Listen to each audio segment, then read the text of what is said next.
শুকরিয়া। আমাদের প্রকৃত মালিকানা আল্লাহর, কেননা তিনি আমাদের মালিক। আর এ কারণেই আমাদের জন্য আল্লাহ তাআলার ইবাদত করা এবং তাকে ভালোবাসা আবশ্যক।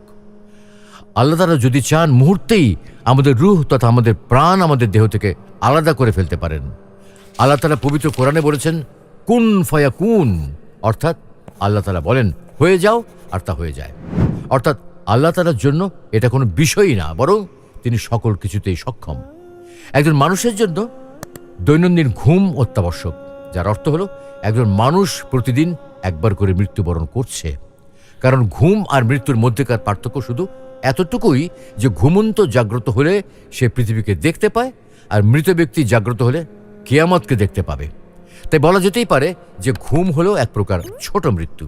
তাই ঘুম থেকে উঠে সর্বপ্রথম আল্লাহ তাআলার প্রশংসা আদায় করে বলি আলহামদুলিল্লাহিল্লাযী আহইয়ানা বা'দামা আমাতানা ওয়া ইলাইহিন নুশুর।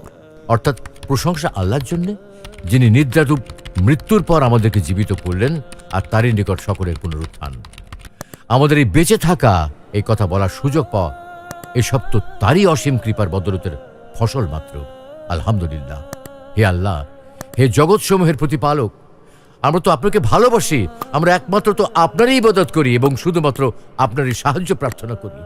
আমাদেরকে সরল ও সঠিক পথ দেখান, সেই সমস্ত লোকের পথ যাদের উপর আপনি নিয়ামত দান করেছেন, এবং তাদের পথ নয় যাদের প্রতি আপনি গজব নাজিল করেছেন এবং যারা পথভ্রষ্ট হয়েছে। হে আল্লাহ, হে জগৎসমূহের প্রতিপালক, সকল প্রশংসা আপনারই জন্যে।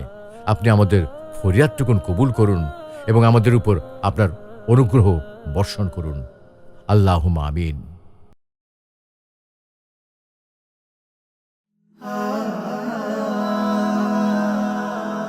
Heaven Tune